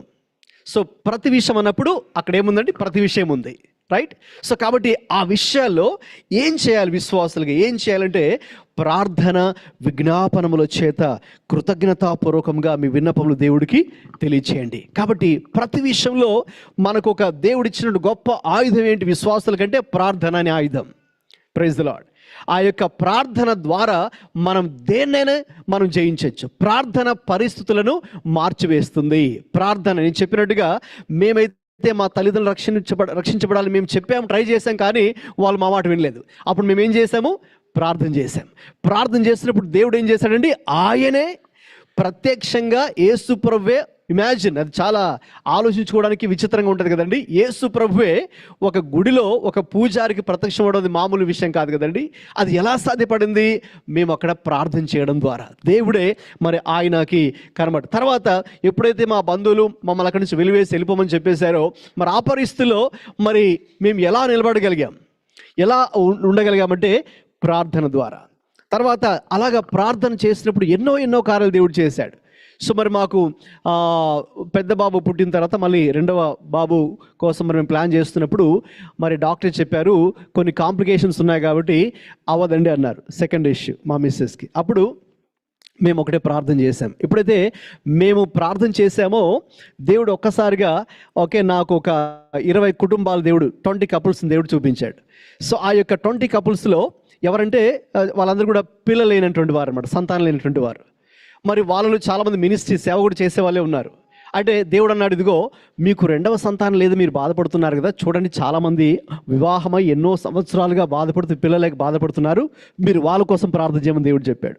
ఎప్పుడైతే నేను వాళ్ళ కోసం ప్రార్థన చేయడం ప్రారంభించామో దేవుడు మాకు కన్ఫర్మ్ చేశాడు. అంత మాత్రం కాదు, వారిలో ఇప్పుడు సుమారు 17 మందికి ఫ్యామిలీస్కి దేవుడు కన్ఫర్మ్ చేశాడు. సో అది ఎలా సాధ్యమైంది, ప్రార్థన ద్వారా సాధ్యమైంది. అలాగే చెప్పుకుంటూ వెళ్తే చాలా సన్నివేశాలు మేము ప్రార్థన చేస్తున్నప్పుడు దేవుడు ఆ రీతిగా అద్భుతాలు చేసుకుంటూ వచ్చాడు. మనం ఆరాధించే దేవునికి వాక్యం తెలియజేస్తుంది, యేసుక్రీస్తు నిన్న నేడు నిరంతరము ఏకరీతిగా ఉన్న దేవుడు. హల్లెలూయా. అప్పుడు అద్భుతాలు చేసిన దేవుడు ఇప్పుడు చేయడా, ఇప్పుడు కూడా చేస్తాడు. ఆమేన్. అలాగే వారికి చేసిన దేవుడు మనకు చేయడా, మనకు కూడా దేవుడు చేస్తాడు. కాబట్టి మన దేవుడు మారని దేవుడు, ఆయన ప్రేమగల దేవుడు. అయితే మనమే విశ్వాసంతో దేని గురించి చింతించకుండా ప్రభు దగ్గరకు వచ్చి ప్రార్థన చేసినట్లయితే తప్పకుండా దేవుడు మన యొక్క ప్రతి మనవిని దేవుడు ఆలకించే దేవుడై ఉన్నారు. కాబట్టి ఆ రీతిగా మరి దేవుని ఎదుటికి మనం వచ్చి ప్రార్థన చేసినప్పుడు దేవుడు తప్పకుండా ఆయన సమయమందు ప్రతి ఒక్క ప్రార్థనకు దేవుడు తప్పకుండా జవాబు దయచేస్తాడు. మనకు కావలసింది ఈరోజు విశ్వాసం. All that you need is faith. ప్రభు ఎదుట అనుమానం లేకుండా, డౌట్ లేకుండా, సందేహం లేకుండా, మరి అది ఏ విషయమైనా కావచ్చు, రైట్? ఈ రోజున ఇక్కడ కూర్చున్నప్పుడు మీ మనసును ఏదైతే డిస్టర్బ్ చేస్తూ ఉన్నాయో, లేక మన మనసుకు ఏవైతే మనకు చింత కలిగించేటట్టుగా, వర్రీ చేసేటట్టుగా చేస్తున్నాయో, ఆ విషయాల్ని you need to bring it to the feet of Jesus. Yesayya పాదాల చెంతకు మనం వాటిని తీసుకుని వస్తే తప్పకుండా దేవుడు మన ప్రతి ప్రార్థన, మన ప్రతి బాధను దేవుడు చూస్తున్నాడు కదండి. మన దేవుడు ఎవరంటే, మనం బాధపడేటప్పుడు ఆయన సంతోషించే దేవుడు కాదు, మనం బాధపడుతుంటే ఆయన బాధపడే దేవుడు. మన యొక్క ఫీలింగ్స్, మన యొక్క పరిస్థితులు అన్నీ ప్రభుకు తెలుసు. కాబట్టి మనం చేయాల్సింది ఒక్కటే, ఈ వచనం ప్రకారం ఫిలిప్పి 4:6 ప్రకారం ప్రభు యొక్క సన్నిధికి వచ్చి మరి మనం ప్రతి విషయంలో ఆయనకు మొరపెట్టుకున్నప్పుడు ఆయన తప్పకుండా మన ప్రార్థనకు ఆయన జవాబు దయచేసి దేవుడు ప్రాక్టికల్గా అది నా జీవితంలో మా ఫ్యామిలీలో మరి అలాగా చెప్పుకుంటూ వెళ్తే చాలా చాలా విషయాలు దేవుడు చేశాడు. సో అవన్నీ కూడా ప్రార్థన ద్వారా సాధ్యమైంది. కాబట్టి ఈ సాయంకాల వేళ మరి మీరు కూడా ప్రార్థన చేయడానికి ఇక్కడ కూడుకుని ఉన్నారని మరి బెన్నీ బ్రదర్ చెప్పారు. చాలా చాలా సంతోషం. మరి విశ్వాసులుగా మన దేవుడు ఇచ్చినటువంటి ఆయుధం పరిస్థితులు అన్నీ ఒక పక్కన ఉండొచ్చు, రైట్? సో కాబట్టి మన ఫోకస్ వాటి మీద పెట్టకుండా, పరిస్థితుల మీద కాకుండా ప్రభు మీదకు మన యొక్క అటెన్షన్ ఈరోజు షిఫ్ట్ చేసుకోవాలి. అది ఎలా సాధ్యం? How is it possible? It is possible through prayer. ప్రార్థన ద్వారా అది సాధ్యం. మన యొక్క దృష్టిని పరిస్థితుల మీద కాకుండా ప్రభు మీదకు తీసుకెళ్లేదే ప్రార్థన. కాబట్టి మీరు బ్రేక్ తర్వాత మరి ప్రార్థన చేసినప్పుడు ఆ వచనాన్ని పట్టుకోండి. Believe in that verse. Okay, వీలైతే మీ చేయి అక్కడ పెట్టండి, ఫిలిప్పి 4:6 చోట. ఓకే, టెల్ ద లార్డ్, ప్రభా ఇదిగో మీ వాక్యం సెలవిస్తుంది అక్కడ, దేని గురించి చింతపడదు కానీ ప్రతి విషయంలో ప్రార్థన విజ్ఞాపనముల చేత కృతజ్ఞతాపూర్వకంగా మీ విన్నపములు దేవుడు తెలియచేయడని మీరు చెప్పారు కదా ప్రభువా, ఇది మీ వాక్యం తండ్రి. కాబట్టి ఈ వాక్యాన్ని నేను నమ్ముతున్నాను, ఏ సందేహం అనుమానం లేకుండా మీ వాక్యాన్ని నమ్ముతున్నాను, మీ వాక్యాన్ని నా హృదయంలోకి తీసుకుంటున్నాను. ఇదిగో నా పరిస్థితి ఇలా ఉంది, అయితే నా పరిస్థితికి మీ వాక్యాన్ని అన్వయించుకుంటున్నాను ప్రభువా అని మీరు విశ్వాసంతో ప్రార్థించండి. మీరు గొప్ప కార్యాలు చూడబోతున్నారు. దేవునికి స్తోత్రం. అది దేవుని యొక్క వాగ్దానం కాబట్టి అది తప్పకుండా నెరవేరుతుంది. ఇది మనిషి ఇచ్చే వాగ్దానం కాదు కదా, మనిషి చెప్పే మాటలు కాదు కదా, ఇది దేవుని యొక్క వాక్యం కాబట్టి దేవుడు తన యొక్క వాగ్దానాన్ని మాటలు దేవుడు తప్పకుండా నెరవేరుస్తాడు. దేవునికి స్తోత్రం. దేవుడు తన మాటలు దీవించును గాక. చిన్న ప్రార్థన మీకోసం చేస్తానండి. తలలు వంచండి, కళ్ళు మూసుకోండి, చిన్న ప్రార్థన చేద్దాం. నేను ప్రార్థన చేయడానికంటే ఒక నిమిషం ముందు మీ హృదయంలో మీరు విన్నటువంటి ఈ యొక్క మాట దేవుడు స్థిరపరచునట్లు ప్రార్థన చేద్దాం. ఈ సాయంకాలపు వేళ దేవుని యొక్క సన్నిధిలో you are at the right place to do the right thing before the almighty God. What a blessed opportunities for each and every one of us to look unto him in prayer. ఆయన యొక్క వాక్యం తెలియచేసినట్టుగా ఫిలిప్పి 4:6లో ఈ రోజున మరి దేవుని బిడ్డ నువ్వు దేని గురించి చింతిస్తున్నావు? My dear brother and sister, what are you worried about these days? ఈ రోజుల్లో మీరు దేని గురించి ఆలోచిస్తున్నారండి? దేని గురించి చింతిస్తున్నారు? దేవుని యొక్క సన్నిధిలో ఉన్నప్పుడు కూడా మన మైండ్ కొన్నిసార్లు ఎక్కడెక్కడో మనకున్నటువంటి పరిస్థితుల మీద వెళ్తుంది కదా. అయితే ఈ సాయంకాలంలో ప్రభు మాట్లాడుతున్నాడు. నాకు తెలుసు, నువ్వు వెళుతున్న ప్రతి పరిస్థితి నాకు తెలుసు, నువ్వు దాని గురించి చింతించొద్దు. అయితే కృతజ్ఞతతో ప్రార్థన చేసినట్లయితే నేను నీ యొక్క పరిస్థితిని మార్చివేసే దేవుడు నేనే అని దేవుడు తెలియజేస్తున్నాడు. కాబట్టి ఆయన మీద విశ్వాసం ఉంచు, ఆయన వైపు చూడు, ఆయన మీద పూర్తిగా ఆధారపడు. ఈ సాయంకాలం వేళ దేవుడు గొప్ప అద్భుతాన్ని చేయబోతున్నాడు నీ జీవితంలో.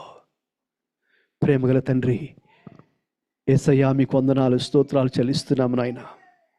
నిజమైన దేవా, మీకు స్తోత్రాలు చెల్లిస్తున్నాం ప్రభువా. నిన్న నేడు నిరంతరము ఏకరీతిగా ఉన్న దేవా, మీకు స్తోత్రాలు చెల్లిస్తున్నాం ప్రభువా.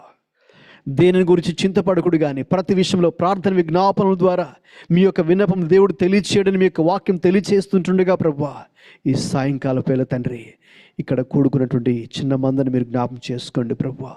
ప్రతి బిడ్డను మీ యొక్క హస్తాలకు సమర్పిస్తున్నానయ్యా. అయ్యా, వారి యొక్క వ్యక్తిగత జీవితంలో కానీ, వారి కుటుంబ జీవితంలో కానీ, వారి యొక్క ఆరోగ్య, ఆర్థిక, ఆత్మీయ జీవిత విషయంలో కానీ ఎటువంటి పరిస్థితులు అయితే ఉన్నాయో ప్రభువా, అయ్యా మీరే అయ్యా వారి జీవితాల్లో జోక్యం చేసుకుని ప్రభువా ఒక అద్భుతం చేయమని ప్రార్థన చేస్తున్నాను. అయ్యా, మా జీవితంలో, మా కుటుంబంలో ఎటువంటి అద్భుతాలు చేసి ఉన్నావో నాయన, ఆ రీతిగా ప్రభువా మీ యందు విశ్వాసం ఉంచి ప్రార్థించినప్పుడు ఈ బిడ్డలు కూడా ఆ రీతిగా మీ యందు విశ్వాసం ఉంచి, మీ వాక్యం యందు విశ్వాసం ఉంచి ప్రార్థన చేయబోతుంటుండగా అటువంటి గొప్ప కార్యాలు జరిగించమని ఈ యొక్క సహవాసాన్ని, సంఘాన్ని, ఇక్కడ ఉన్నటువంటి సంఘ కాపురులను, పెద్దలను, డీకన్స్ని, ఎల్డర్స్ని, అయా ప్రతి కుటుంబాన్ని, చిన్న బిడ్డలు, యవనస్తులు, పెద్దవారు ప్రతి ఒక్కరిని కూడా పేరు పేరు జ్ఞాపకం చేసుకుని దీవించమని యేసుక్రీస్తు ప్రభువు పరిశుద్ధ నామములో ప్రార్థిస్తున్నాం తండ్రి. Amen. Amen. Thank you very much for this opportunity brother Benny గారు. Thank you. నేను డాలస్లో ఇంకా 25th వరకు ఉండబోతున్నానండి. కొన్ని ప్లేసెస్లో మరి దేవునికి వాక్యాన్ని అందించబోతున్నాను. సో కాబట్టి నా గురించి, పరిచర్య గురించి, బ్యాక్ ఇండియాలో మేము దేవుని ఎరగని వారి మధ్య మరి సువార్త చేస్తూ ఉన్నాం. సువార్త చేస్తూ దేవుని ఎరగని వారి మధ్య ఇవాంజలిజం, చర్చ్ ప్లాంటింగ్ చేస్తున్నాం. అలాగే నేను యవనస్తులు కూడా దేవుని యొక్క సేవ కోసం తర్ఫీదు చేస్తూ ఉంటాను. అలాగే ఆయా ప్రాంతాల్లోకి వెళ్ళి దేవునికి వాక్యాన్ని అందించడానికి వెళ్తుంటాను. కాబట్టి మరి మా యొక్క కుటుంబం గురించి, అలాగే చేస్తున్న సేవ గురించి మరి మీరు ప్రార్థనలు కూడా జ్ఞాపకం చేసుకోవాల్సిందిగా కోరుతున్నాను. అలాగే మీరు if you have any specific prayer concerns please you can బ్రదర్కి పంపించినట్టయితే బ్రదర్ నాకు పంపిస్తారు. Will be praying for you. మీరు ఏ కన్సర్న్స్ అయితే ఉన్నాయో వాటి గురించి మరి మేము 2వ శనివారం ఉపవాసం ఉండి కూడా ప్రార్థన చేస్తుంటాం. ఆ ప్రార్థనలో జ్ఞాపకం చేసుకుంటాము. దేవుడు మిమ్మల్ని దీవించును గాక. God bless you all. Thank you very much.